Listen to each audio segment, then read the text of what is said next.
your dice, let's roll tonight. All the fun in the spotlight. Insight sharp and laughter bright. We're tuning in for delight. All right. So welcome into Roll for Insight. This is a DM interview series where we get to chat with some of our lovely DMs on Altrole and pick their brains on a bunch of questions. And these questions are randomized. So we've got a grab bag of questions spanning general DMing questions, some creative ones, stuff about your thought process or DMing process, things like that. But before we get into all of that, can you introduce yourself, Dev, and tell us a little bit about your history with tabletop role-playing games? Absolutely. So Dev, she, her, or mask or neuter honorifics or other descriptors. Sir instead of ma'am, for example. I started, like a lot of people, a little bit post-COVID when there was really not much to do outside or we didn't really want to go outside in crowded spaces. And I was like, I need a hobby that I can get into. I'm getting cabin fever. And I remembered when I was younger, I had some friends that were like into World of Warcraft and D&D, and I wasn't really allowed to play those games as a kid, in kind of a strict environment. And so I thought, let's check out Reddit, the repository of all knowledge, and Google, and see what I can find out about the current scene. And so I found a game called Zweihander the Perilous through Reddit, and then I got invited to this server by Bill. And since then, I was dabbling, playing some one-shots, and eventually checked out the early stages of the learning to DM events. Highly recommend. And finally shot my shot running a one-shot. And since then, I've been hooked. And for those of you who are unaware, which I think is everyone, since I'm pretty sure all of the names here joined after I did, Dev was one of the first people on Altrole, and I think you've been here for over 3.5 years now. Gosh, And you that were long? certainly my inspiration for sticking around and being a bigger part of this community with kind of your positivity with answering everyone's questions. Wow, thank you. Honestly, I didn't realize it was that long. Time flies, I guess. Yeah, time definitely flies. So you did kind of answer this, but how long have you been a game master, and what kind of drew you to the game master seat as opposed to being a player? I think it was it like fall of 21 or was it later that year? But I had just finished a couple of shorter campaigns or they'd fizzled out, and I was like, I it's gonna take a while to find one that I gel with. It's always, looking for a group is a huge part of the hobby. You always want to find a group that fits, and scheduling always gets in the way. And I just thought, if I just step up and just try to run something, at least I'll know I'm available and I can recruit people at my own schedule. And I just figured, why not try it? And everyone in the very early stages of the learning to DM courses was very encouraging. A couple of late night calls, like going over some ideas and just brainstorming. And I was met with such enthusiasm and encouragement. I was just like, wow, I mean, I'm so nervous, but let's just try it. And it really, that first one shot, oh my gosh, I'm so grateful for the people that came and stuck around through all 7 hours and also gave me really good, valuable feedback. It's always harder to edit things down if you start writing something. And they gave me a lot of great ideas on how to make that way better and way more sustainable in the long term. And just doing it and having that rush of, wow, I can do it. And just having that support and encouragement from fellow GMs and just fellow players was just really got me going. Like I said, I was hooked after that. I was like, oh my gosh, yes, somewhat of a disaster, but it was so much fun. I was like, let's keep going. Let's keep trying this. That's nice. And this one's a bit off script, so you're excused if you don't remember. But do you remember anything from that first one shot? Do you remember who your players were? I swear, I don't know if she's still around. She used to run the Instagram. If I don't know if she's still on the server. Yeah, yeah. But M she was left a really while ago. she was one of them. And gosh, I can't remember. I want to say Double, but Double may have been in one of the later ones. Um, Bill even played in one of the later ones too, but yeah, the initial one, the only one I can remember is M. There was a fellow player called I want to say Dream, but I don't think he's around either. But um, yeah, definitely a lot of people did jump into even just one shots after the very initial one, just to help me out and give me feedback and just getting a chance to play themselves. What's your preferred style as a game master? Are you more story focused, rules oriented, somewhere in between? What a hard question. I like it when the rules match up with the story. So I guess in the middle or perfectly balanced as all things should be. I like, if you're playing a very lighthearted game, I think it's not very fun to get bogged down. Like in a very, sort of fairy tale whimsical world, get bogged down with inventory, and load weights and things like that. But in a game that's a little more down to earth, I was in a Call of Cthulhu game for a bit with a buddy, Jacob, and it was, it made sense to track your sanity and track some of those things in a game like that because it's supposed to make you feel scared and pressured about those points. So I'd say it depends a little bit, but I usually run like heroic high fantasy games where the people that are playing it play heroes and usually win at some kind of cost or some kind of moral quandary. So I'd say a little bit more story focused overall. Perfect. And that's a perfect segue into the next question. Tell us a bit more about the type of games you like running and what kind of games, one shots or campaigns. Gosh, I really, really love one shots. I feel like you can get to the meat of things really quickly and get right to the heart of the fun. You have to do a little bit more prep in advance and kind of tell people these are the kinds of characters you're playing, and then kind of be a little more strict with what kind of characters you're accepting. But then you can jump right in, sort of in media res to the action, and just enjoy that sort of high there for about 4 or 5 hours. Whereas long-term campaigns, I do love getting that build up of that epic story build up from like a local hero to preventing the apocalypse, and you can really get a lot more friends that way, or at least the opportunity, especially if you have a large player pool. You've done one shots and you kind of select them from a longer campaign, as I did. You can really get some good vibes. One turns out to be my fiance, for example. Just luck. And yeah, they're all heroic high fantasy in some way or another. Sometimes they're fairy tale, like fae based. I think one of the ones I did for a one shot was like you are crashing a fae party to get an item from them.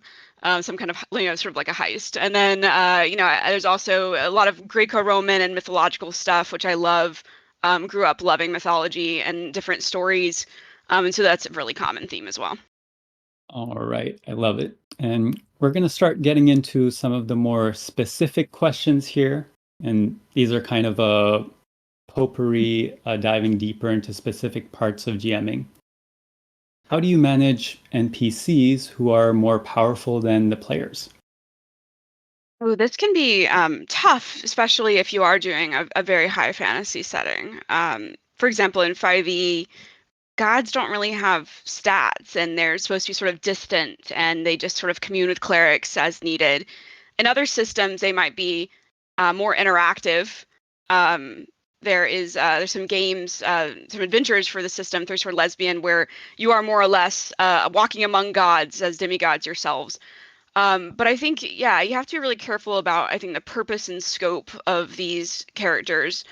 A lot of temptation, there can be a lot of temptation to make them sort of main characters or protagonists or DMPCs. And I think that for me, I ask myself, what is the reason they're here? What makes it fun? What makes them interactive? What makes them interesting?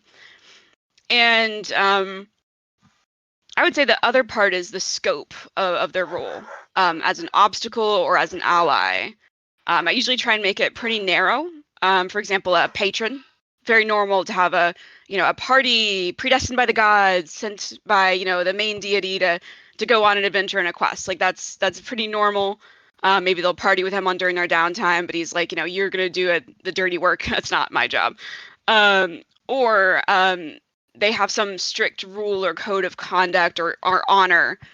For example, a fairy queen. Maybe she can't lie and she can't steal. But if you interact with her, she's going to make some bargains and you might fall into some traps. Even though she could just snap her fingers and turn you into pigs, she's got a reason why that would not make sense for her to do that.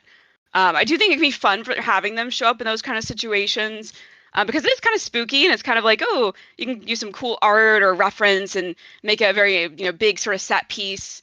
But I think it is important to be strategic, I guess is a good word for it. That was a lot more in-depth and detailed than I kind of expected. I think I run into I'm a lot sure, with my mythology games. yeah, I'm sure everyone appreciates that, because having powerful NPCs is always a bit of a challenge for newer GMs. Next question is, how do you balance realism and fantasy in your campaign world? Ooh, I mean, I lean very hard towards fantasy in general, but I think that even within a genre, um, people will balk at something. They'll speak out. They're like kind of like, why? What's happening if it doesn't make sense within that genre? If you've established that, for example, all your gods are distant and they only talk through certain special people, oracles or priests or clerics or whatever, but then suddenly you've got one showing up in person, they're going to say like, oh, that doesn't seem realistic, even though it's about gods and fantasy. So I think that's something that I try and think of, what is the natural consequence? The bad guys are doing this and this. What would we see in the world that would follow logically, or at least within the logic of the world? Um, I think that's pretty much how I do it. I think there's always going to be sort of, especially if you're using like random tables or things like that. There's always be something that's sort of like you have to maybe justify and discuss with the party of, does this make sense and how could we make it make sense? And just to make sure folks in the audience are clear on this, how much of that balance between realism and fantasy is kind of driven by your preference and what you want the world to be like, and how much is the vibe your players bring to you? I try to make it a good mix. I think my ads, I try to make them pretty thorough on kind of what to expect from a world, or at least broad strokes. But sometimes it's really good to kind of just go with it. If your players are like, oh, I think that I would have a crush and be distributing fan fiction to all the magical people that we encounter, why not? Sometimes it's just fun. It may not be the most realistic thing, but I think, yes anding with your players can make it a very fun experience, even if it might be an exception to the rest of the vibe sometimes. All right, next question. What's your favorite type of terrain to design for encounters? Hmm. Much one to like do maps from scratch usually. I like to make things as simple and quick as I can on myself with that kind of stuff.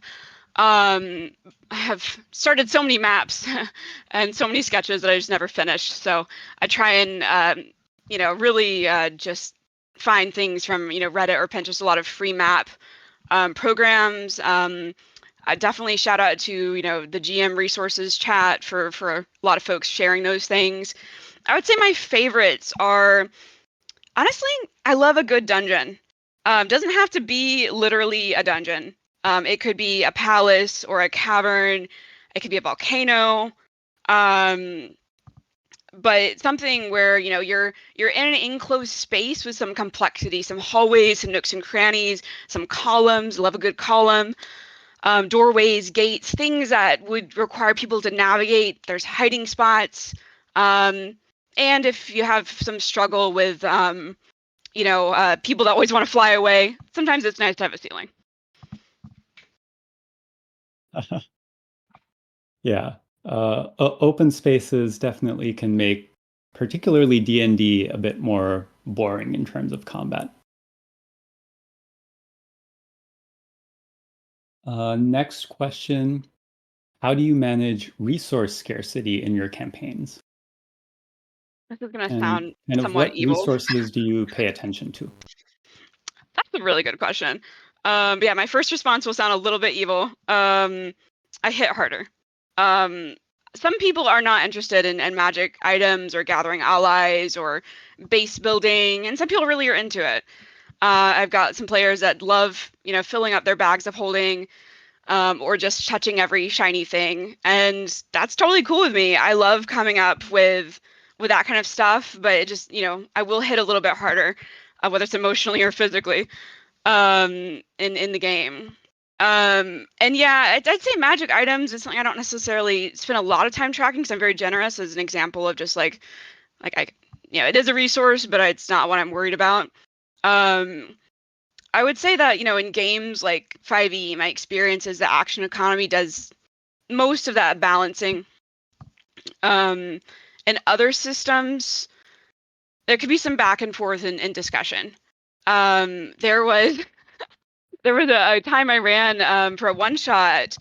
A familiar problem is a collaboration game, a tabletop RPG system that's different from D&D, and it was made by Critical Role and I think Grant um, Hewitt. I may be Grant totally Howitt, I think. Howitt. Yes, thank This you. is the Honey Heist one author. pager, one shot guy, right? Yes, amazing. Honestly, great stuff. I'll link the page in case anyone wants to check out his other works. But I had I had a player who was playing a talking cat who found a magic flying orb. And she spent the whole rest of the game flying around in this magic orb. And so I was like, oh gosh, they're in a tower, all these floors, and what can I do? Well, what flying thing could I put in there? And then what else can I do with verticality and like movement? And so I decided there was a bunch of really tall shelves with interesting magic potions that, of course, a cat might bat at and maybe have some danger of toppling. Um, and so that could be tricky in some other systems that may not have advice when things get a bit more three-dimensional than you expect. Um, Other resources that I've found interesting and I've had to balance other systems. Thirsty Sword Lesbians, another TTRPG system that I really like, uses conditions. So a track of 1 through 5 conditions, each one representing an emotion. At condition 5 or emotion 5, you basically are out of the scene, overcome by your feelings and your struggles, and we can narrate that accordingly depending on the fiction. But you also have to track sort of those emotional connections throughout a game. And if you see they're really not taking any hits, they're really not being made angry, like their character's really not being made angry or hopeless or frustrated in these emotion-based conditions, then it can be a struggle to think, how can I hit that particular character? And sometimes you even have to ask the player, and this system definitely encourages the back and forth. What would make your character so angry right now? Because part of the fun is saying yes to that and getting to role play that out and getting to react and triggering those other mechanics that happen. So it definitely depends on the game. Honestly, I know a lot of people say 5e is a struggle with tracking things, but on the GM side, I find it very easy. As a player, I found it a lot harder.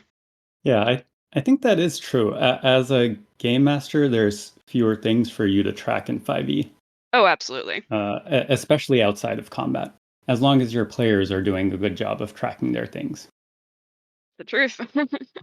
Yeah, sometimes I glance at their HP, but most of the time all I do is count up from 0 to the max of the NPC's HP, and honestly, sometimes it doesn't even get that far before they resolve the situation. Hmm. All right, next question here. I'll actually bundle with one of the questions we have in chat. How do you handle a lack of player engagement during a session? And what techniques do you use to ensure your story remains engaging for all your players? Yeah, really great question.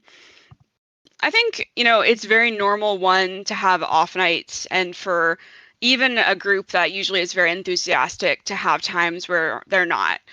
Um, I say that because sometimes you might have, 3 to 6 players, but one person's sick, one person has been traveling, one person has a family thing going on, one person's work is really stressing them out and they haven't slept. Like, you just don't know what's happening in people's lives. And so they may be the most enthusiastic people, and you yourself may be the most enthusiastic GM, and sometimes it's a rough night, and you have to give yourself that grace. But I do try my best, even during those nights, to kind of keep prompting. In some groups, especially in one shots where people aren't familiar with each other, turn order can help even outside of combat, not necessarily initiative, but just saying we're always going to go to player 1 first and then 2, 3, 4 as we go through a scene to see what everyone wants to do and their reactions. That can help. And then also prompting, like I said, try to prompt each one, whether you're using a turn order or not, by saying, hey, you notice this? What does your character think of that specifically? Or NPC A says, hey, I have this piece of information for you, or I ask you this, or I want to bargain for that. What do you do to respond? One thing that usually helps, especially in a one shot where once again people don't know each other, you may have to use more sort of blunt weapons. But a distant scream, very mysterious, usually gets people asking at least what kind of scream. I love it, and I've definitely used that one before. Right? When Classic. when the players get bogged down trying to figure out what to do, always have something to draw their attention elsewhere. Let's keep going with some of Eris's questions here. How do you effectively manage time now when running a one shot? And do you have any tips for a new game master trying to run one shots effectively in 4 hours? Time management can definitely be a struggle, and that's coming from me. My first pilot one shot was 7 hours. We were all very tired. It was past midnight. We were not wanting to repeat that, and so that was definitely something that I knew from the get-go. Okay, there's got to be a way to fit it in 4 hours, and so my next few one shots were like 6 and 5, and eventually I got it down. Practice helps. Practice, practice, practice. Also, using some kind of pre-made structure can help. I've even put alarms on my phone at like the 1 hour mark or the 2 hour mark to see, like, maybe the alarm will be named, hey, they should be past the introductions by now. Or the alarm might be named break time. One thing that does help me with structure and my own energy levels is no matter if it's a one shot, it's a long campaign, it's a mini campaign, whatever format, we always take a break at 2 hours mark. And I ask the players at the beginning, please remind me, because I will forget. And that way you can take a breather, stretch, use the bathroom, get some water, whatever helps you. Also helps nerves. And sometimes keeping the steady nerves and kind of keeping that energy up can help you with the brain power it's needed to manage the time. A lot of times, I think also can help with the structure of the adventure itself. A lot of times people put in the GM chat like, hey, I've got this adventure that I'm thinking of, this encounters or this many rooms or whatever. How long do you think it will take? That's always great. And then looking at live plays of certain one shots that are already established. I watched a lot of the Thirsty for Lesbian. I think it was like the Rollathon introduction for that game through Roll20 on YouTube, and that helped me kind of see like, oh, this is how they're structuring it for this recorded play. At this hour mark, they're kind of here. This is, oh, we have time for a big finale fight, and that'll take like the last whole hour. So I should make sure the last whole hour we should really be escalating to like this last big set piece. So those kind of notes can help. And then honestly, some games, especially if they're very rules light games like Honey Heist or A Familiar Problem, you can do 10 to 20 little sort of mini events, mini encounters within the game. But for a game that's a little more quote unquote crunchy, like 5e, 3 to 5 encounters maximum, unless they're just a group that doesn't like to role play or narrate or dialogue with each other. And then you could go 6 or 7 maybe. That's a hard maybe, especially if most of them are combat. All right, sounds good. Hopefully those answered your questions. We've got one more here. What house rules have you implemented and why? That's a great question. Well, I still do for my 5e campaign that's been going, gosh, I guess about 3 years. It's crazy to think about it. They're at level 18, and we've stuck with the same sort of handful of house rules.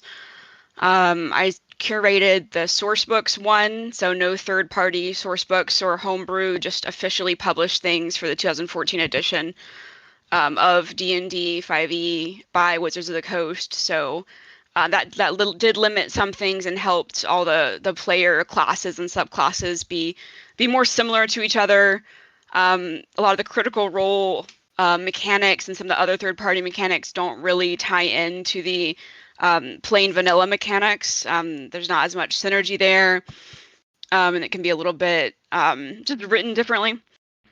And so that helped kind of streamline things. And then also, there's a lot of things I just didn't care, and I didn't feel that after my first few one-shots, I didn't feel like they affected balance at all.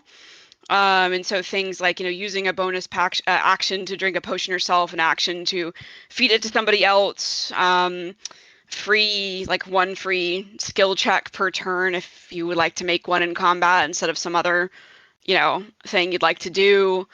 And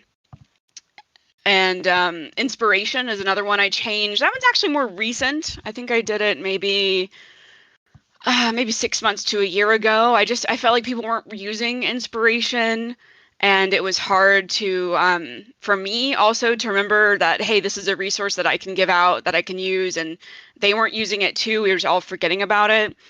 So I decided to use the variant house rule, or the variant rule. It's an official rule, but it's a variant rule that only players give inspiration.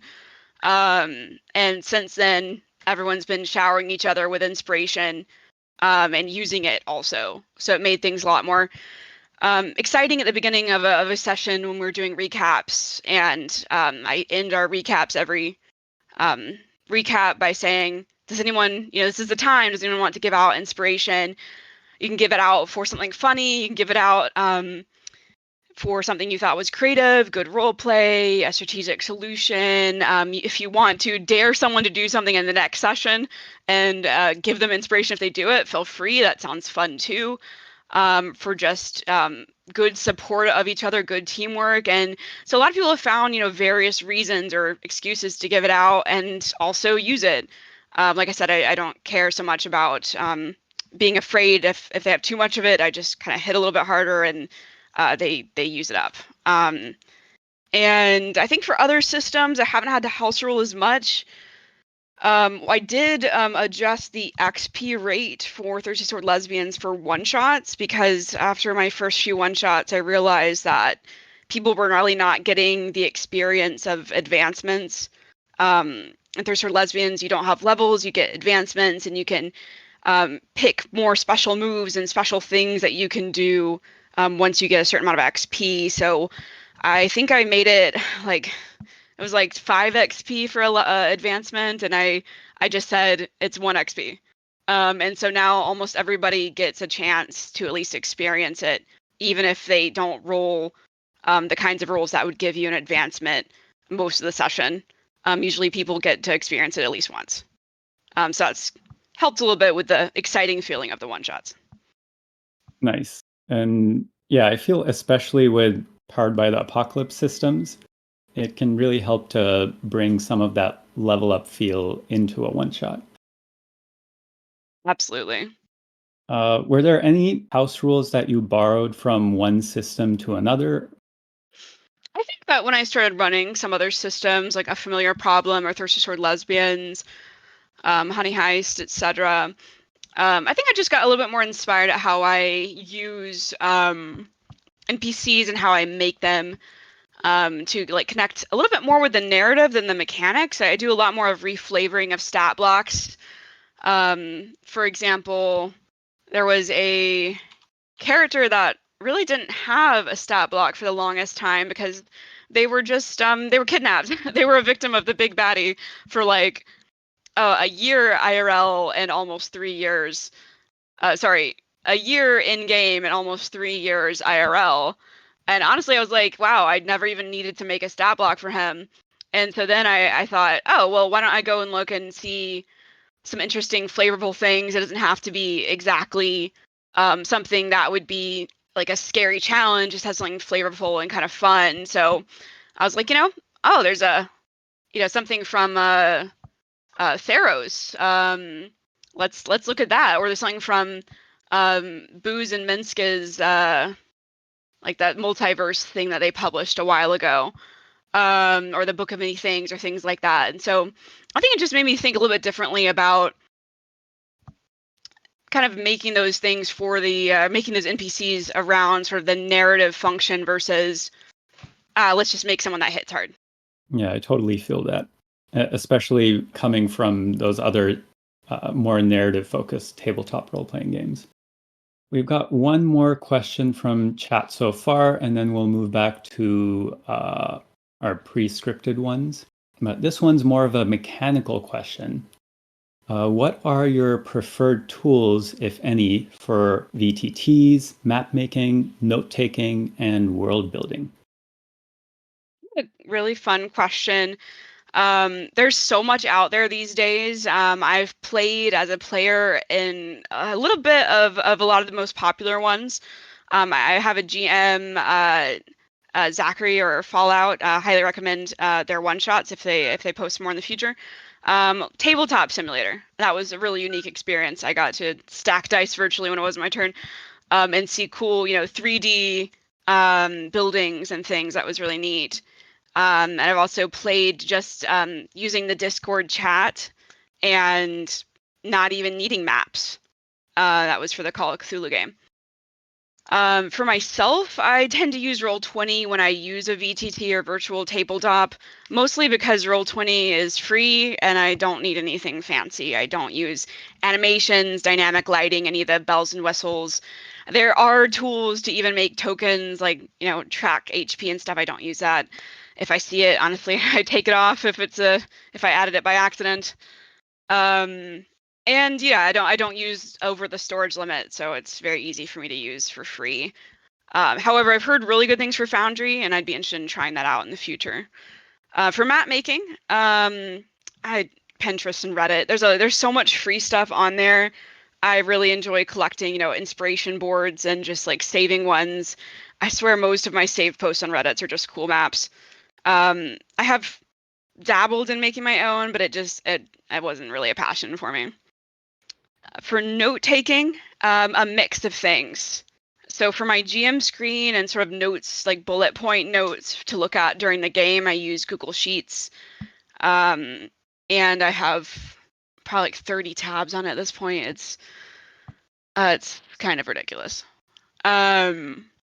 As far as other notes, I definitely make notes on the go on my phone, like Notes app, and sometimes even email myself random crap.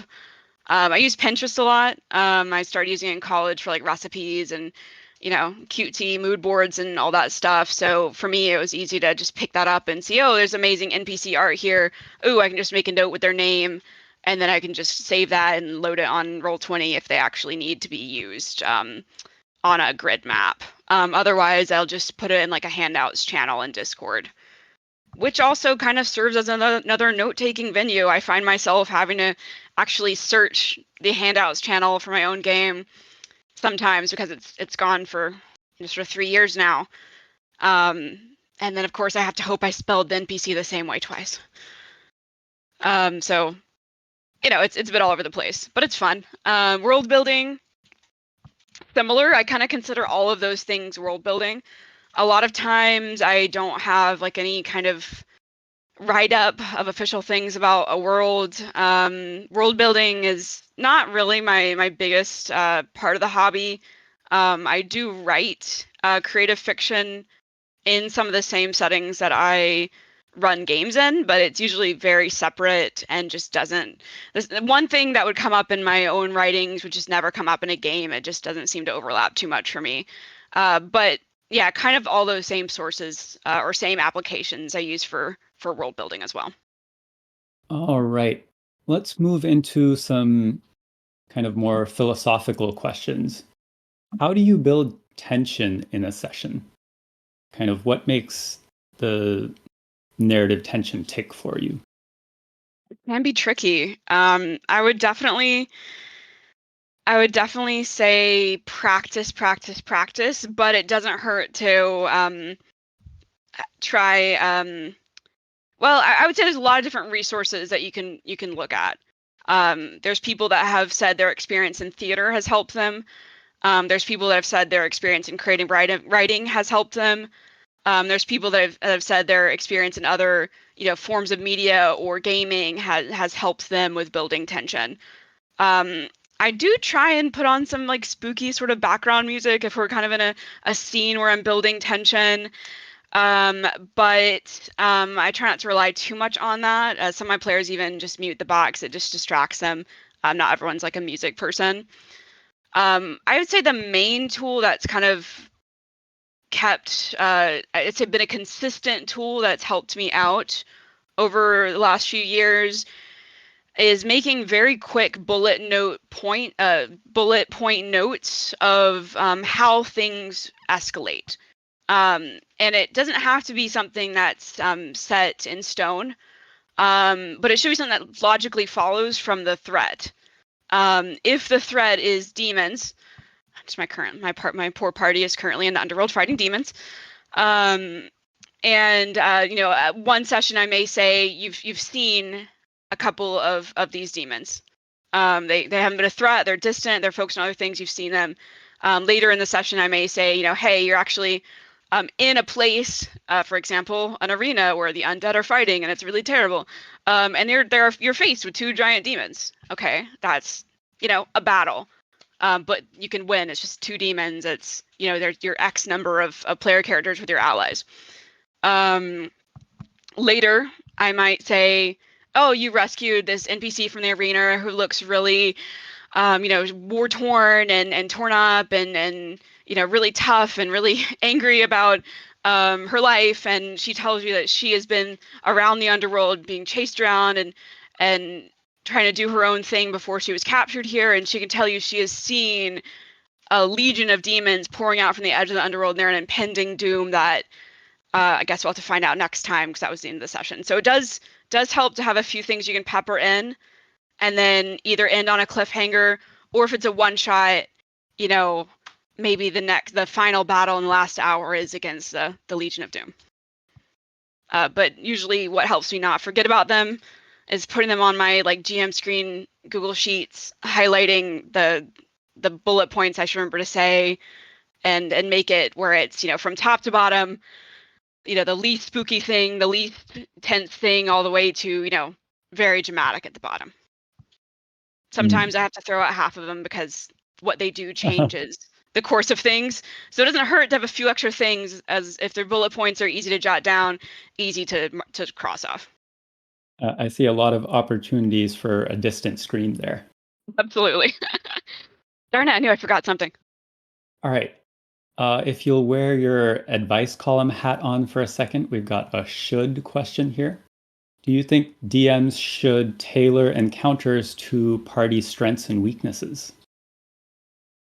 That's a tricky one. I think it can, and this is my answer to a lot of questions. I think it can depend on what kind of story you're trying to tell with your players, what kind of game it is. And sometimes you can do both and it'll have a different effect than just doing one or the other, or depending on the order. So for example, there was a game where I think Matt was in this one. They were doing an investigation of this weird farm town and a missing person, and they started on a tavern, and they were taking a lot of psychic damage whenever they asked a question or talked with somebody or tried to investigate something, and no one was strong at that. No one was really good at that. It's not a super common, resistance or anything for average player characters, low tier play in 5e. But then, later in the session, there were more enemies that could be fought in a traditional way. I can't remember if that's where Matt died or not. I'll have to see if Matt can help us, but. It was nice to end on a note where it was like, yeah, it's a big battle, but it was a more traditional battle versus something that hit them in their weak points.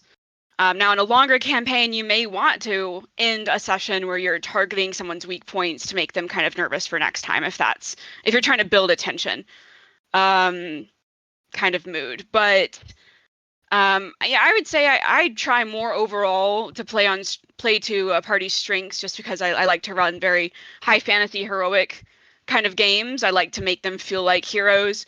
So even if they're in a situation where they're in a corner, I'll try to um, help them in some way feel like their strengths are important. Whether it's, you've got like a light spell, you do extra damage against this demon, or oh, it turns out these demons were also attacking a familiar face. You've got a friend back, something like that. Let's do a couple of creative rapid fire questions. So, first one is if you could run a campaign based on a historical event, what would it be? Oh gosh. I'd Google so many random parts of history for my games, but I don't know. First thing that pops in my head is like the plague, like the Black Death. I think the idea of doing a game where there's like everyone's in quarantine in a medieval city and there's like spooky people in mass. I think that could be really fun if it was like a fantasy game. And maybe, you end up breaking out of that or solving it some magical way. It's kind of a bleak period in IRL history, so I don't know. I guess that was just a dark place my brain went. All right. And the other one is if you could create an entirely new plane of existence, what would it be like? Ooh. Well, IRL, I work with cars, so I think just no cars, and there's just fantasy transportation, like teleportation circles. Let's do that. And everything is like a very beautiful, walkable kind of landscapes, where you can, maybe you live in like a magic tower, but you can also stroll down, walk across a grassy plain to your neighbor's fancy magic tower. I like the idea of like being able to sort of live in harmony with nature, but not have to live like a medieval peasant. I love it. And also, kind of related, I think your long running campaign or one of your campaigns is kind of Roman mythology inspired, right? Yeah, Greco-Roman mythology. It's it's funny because it's not super like a positive portrayal of Rome or an empire. They're not the bad guys, but they're kind of like sort of a toxic power in the setting that players have to sort of navigate around or make deals with. But yeah, very, very Roman for sure. Someone asked, have you ever taken Greek or Latin? I did take Latin. I think for a semester in high school online. And it was pretty fun. It was like, oh wow, declinations and understanding the tenses. It actually really helped me when I took Spanish for my actual language requirement.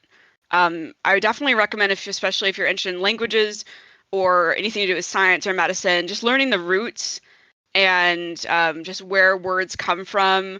It's really neat. It helps you understand a lot more of the of various terminology when you encounter them later. Neat. All right.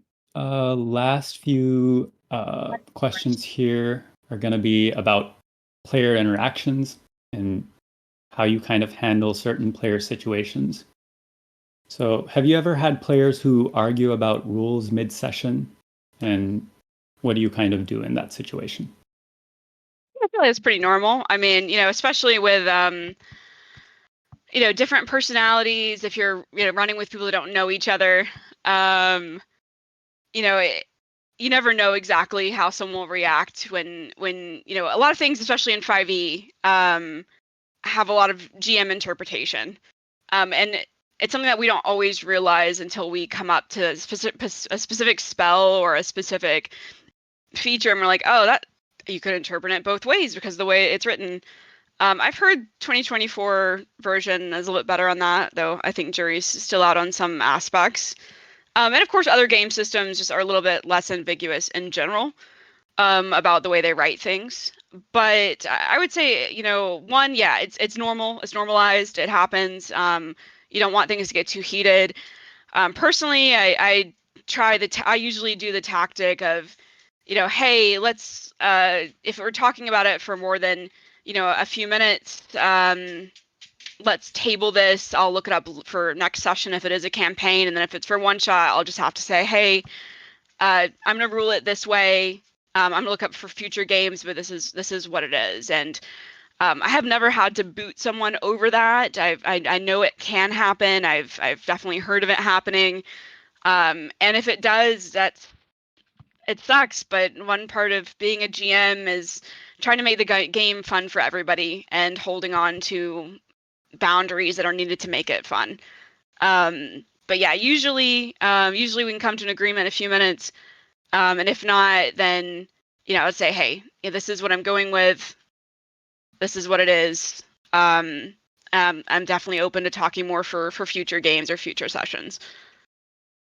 Yeah, thankfully my experiences have been good, but there's definitely been some players definitely are a little bit can be a little more argumentative than others. That's I'm not one that loves confrontation. I kind of hate it, but I've worked in customer service for a really long time, so definitely makes you build your skills. Definitely. On a more positive note, how do you help players develop their characters over time? I think this is one of my favorite things, honestly, especially in a long-term campaign. In a one-shot, you have to have players really committed to, saying yes and being willing to put themselves out there, and that can be, really vulnerable. It can be really hard. I think at least in a one-shot, and it's good for a campaign, is to keep prompting. It helps if or I found it helps when in a one-shot or in a mini campaign, I say up front, hey, make sure your character is connected to X and Y. For example, this royal house and this location, and cares about the main conflict at hand. That can really give you some things to build on. Why does your character care about this? And then, of course, when it comes up in the game, because you're pushing these obstacles or these interactions, you're prompting them with these things. Then you can say, hey, your character, you said they were like the cousin of this royal princess. How do you feel that now that she's like slapped you in the face and said that your dress is ugly? And so that can help as they react to things that you bring into the game. They have to make a choice. They were best friends with this royal princess. How does that relationship change? How do they change? I've seen some players really buy in to their character growth. For players that are a little bit shyer about it, especially in one shots, I would say I tried my best to keep prompting, but can't force it. And sometimes you'll get three people that are really bought into, I'm committing to this character growth or this particular premise for my character, that this is my character's internal issue or their tie to the premise or the adventure at hand.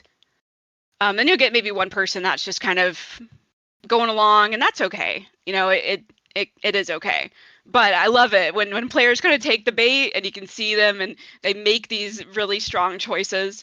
It's really cool. There was one character in my longer term campaign that I'm doing right now that they found out things about their past during the campaign. We said, their village was destroyed by the evil forces of the bad guys, and you think your mentor and your family is dead. Well, they find out their mentor's alive. And they find out their mentor caused the whole massacre.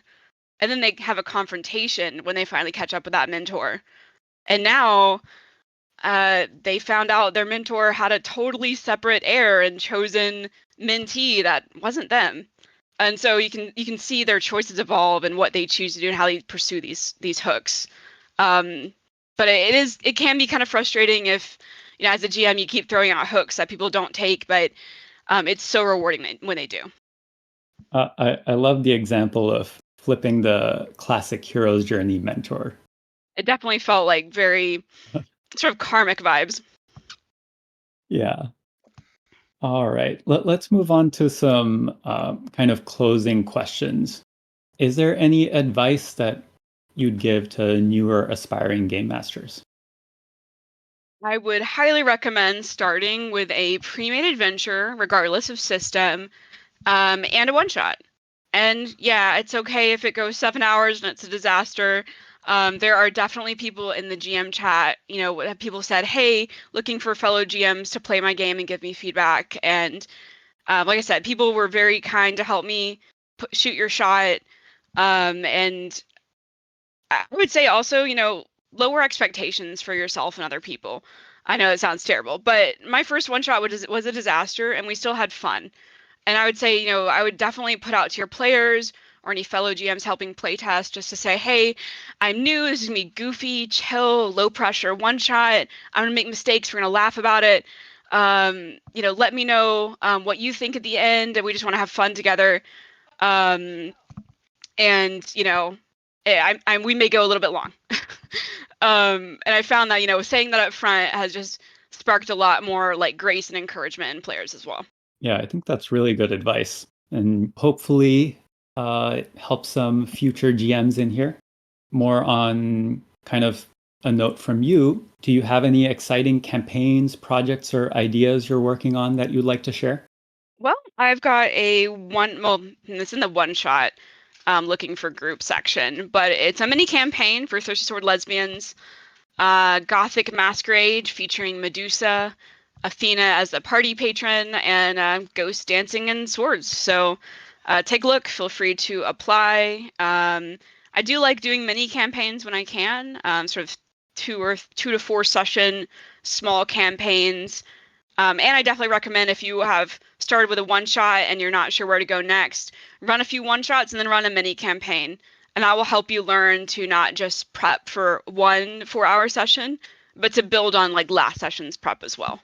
And for those of you who've never played in one of Dev's games, I highly recommend it. And if you're not familiar with the Thirsty Sword Lesbian system, totally fine. You can pick it up pretty quickly. Absolutely. And one thing I love about Altrole and partner server darlings, and there's honestly a lot of partner servers that hey, if you're looking for more newbie friendly spaces, check them out. But one thing I do love is that most games and most events 100% beginner friendly. And if you join my games, likewise, beginner friendly. I go over the rules and kind of everything within that 4 hour. Sometimes we go a little bit longer. And it just, yeah, it's a really cool space. And if you're a new GM or a new player, hope you see more opportunities to get your feet wet. All right. Is there anything that we didn't cover that you'd like to add or talk about? Gosh, I feel like we talked about so many things. I'd just say, I know that it can be very nerve-wracking to step up and try to GM a game. But if you ever need help or have questions on just where to get started or a very beginner-friendly one shot to run in different systems or in 5e, the GM chat is super helpful. And there's a whole repository of one shots. I think some even created by people on Altrole during like a one shot event. And Michaela put together a whole bunch of bundles and newbie friendly resources too. So highly recommend the Altrole GM collection as well. And speaking of those channels, where can people find you at on Altrole? Which channels do you most like to lurk on? Well, I'm usually lurking kind of everywhere, but I think the places that I'm most likely to put, like, us new content is probably other systems under TTRPG tools and talk category. Not all the time, but if there's any cool challenges or cool bundles or freebies or things that are not D&D 5e, that's usually where I'm dropping them. But yeah, I generally kind of whenever, I think it's pretty normal. Get bored at work, kind of just browse all the channels, see what conversations are popping off. General is usually pretty wholesome, thanks to the Definitely. awesome mods here. Don't discount your own contributions there. Keeping things wholesome. Right? That's my motto. All right. So the Lamder asks, first successful longer adventure. What made it work where your previous attempts didn't really? ruthlessly replacing people that have poor attendance. I know that sounds terrible. Maybe ruthless is not a good word. I hope I was actually very nice. Um, Most of the players that dropped out, I think actually, let me see. We went through. Currently, I have 4, but we've had more at various times. I think about 6 people have had to step away for various reasons. But honestly, if you recruit from like college students or students, people that are young and in transitory states, it's very normal. Most of the players step down themselves. I only had to ask one to step down because that particular person just was kind of AWOL for a very long time. But I post my scheduling policy or my attendance policy up front when I'm recruiting for a new player. I run with a minimum of 3 people, a maximum of I've gone between 5 or 6. I've landed back at 6. Sorry, I landed back at 5 recently. 6 tends to be a bit much, at least for 5e combat, especially for me. But my policy is if you are not there 4 sessions in a row, I reserve the right to ask you to step back because it's very hard to keep up a game if people aren't there. Now, if people, give heads up, or it's like, hey, this particular 1 month I will be, work in a different distant place without cell phone or computer. That's one thing. That's one-offs. Communication is really important. And honestly, the players that I've communicated more, I gave them a lot of grace, and in the end, it was their decision. But I think that's the main thing is I love making new friends. And it was hard to find people that, I got applications like 30, 40 more people, or more people at times applying for one spot. And I can't accept everybody at my table. That's just a crazy number of people. And it was hard to try and narrow down their responses and say, like, okay, I think this is the right fit. And it's time investment, reading applications, messaging people. Sometimes I've done a voice chat. Most time, no, because of just timing. Running a one shot or something to see if people gel. But I think that the work was worth it when I've had to recruit players because we kept going. Recently had someone step back due to work, their decision, not mine. But currently we're 2 levels away from level 20, so we'll probably just stick with a party of 4. And that's a choice that I made, but hopefully will turn out good. I'd hate to fall apart this close to the finish line. Well, fingers crossed for getting there. Right? It would be my first 1 to 20 campaign. Well, I've never done that. And I I'm feel like it not sure doesn't many happen people often. have. Yeah. All right. Next question here is, what were some of your other hobbies before TTRPGs? And how do you feel they influence your games? I'm a huge reader. Love fantasy books. Lately, I'm more into modern, like, queer fantasy and just authors like TJ Klune, some other really good authors, joining like book clubs and things like that, like online. But yeah, I've always been into like artsy stuff, reading, and creative writing. I like travel, but I wouldn't say it's a hobby. It's too much money for that. And I think we had one more question here. Let me see if I can find it. There we go. What do you do when kind of final climactic combat encounter turns out to be too easy or underwhelming? Yeah, good question. I definitely recommend having like a little backup, something in your pocket if you're not quite sure, if it's going to be dramatic or exciting or difficult enough. You can do something, it's a tactic called like, waves, where you have like, oh yeah, there's like 5 goblins and a goblin boss, and he keeps just sending out more people whenever his goblin minions get taken down. That was kind of a fun combat. But what if the goblin boss isn't so exciting? Well, maybe there's another room they haven't explored with a spooky, insane goddess who's been ordering these goblin minions and the goblin boss around. So you can do something like that, or I mean, sometimes the tone just turns goofy and you can't stop it. You just got to go with it. It depends on the group, depends on the vibe. But like the one shot where the party crashed a Fey ball and they were trying to get like heist an item, that one turned out kind of goofy and that was fine. We had a lot of laughs and it just wasn't maybe the mood that I intended it to be.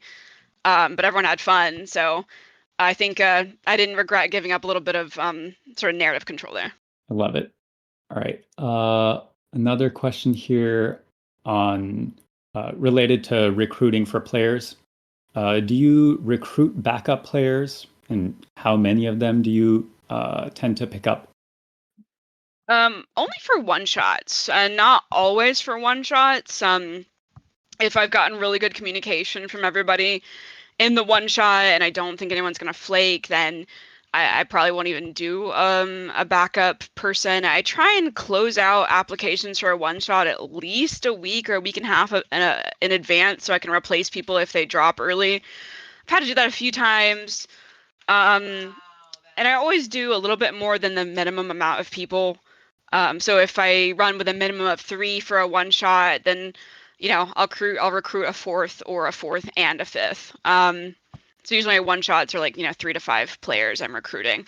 So mostly I've avoided it, but it's not a bad tactic, and I have had to tap backup people in the past if someone dropped early enough that I could do so. I had a backup for my last Third Sword Lesbian one shot, but no one ended up dropping. So sometimes I'll reach out and be like, yep, you got priority for next time. Other times it's just kind of the way the dice roll. For a campaign, no backup players. I'll recruit if I get down to where like we're actually having to cancel a session because we don't have the minimum number of people. Then I'll be like, okay, it's time. And I'll whip out the application form and recruit somebody else to get us up to the right number. But since I'm willing to run with a minimum of 3, I've only had to cancel a handful of times, honestly. More often, it's more like we all call it because it's a holiday. Mm-hmm. Yeah, that's fair. And All yeah, right. I do see Thalemdir's comment. It is hard to create to replace people mid-campaign. Definitely, yeah, it's not easy, but I think it's pretty much the only way to keep one going long. Like if you want it to be multi-year. All right. Any questions you have for them, Dev? Wow, I didn't expect that. I thought it was a questionee, not the questioner. No, not really, but yeah, I mean, if anyone thinks of other things related, feel free to hit me up in GM chat or any of the other relevant channels. I'm always happy to chat anything TTRPG related. All right. Well, if there's no other questions, thank you all for swinging by, and thank you a ton, Dev, for sharing your advice. And with that, I think we will roll on out of this interview. Have a Thank you so wonderful much. rest of your day, wherever you might be. Crack your dice, let's roll tonight. All the fun in the spotlight. Inside sharp and laughter bright. We're tuning in for delight. Roll for insight, here we go. Jump right in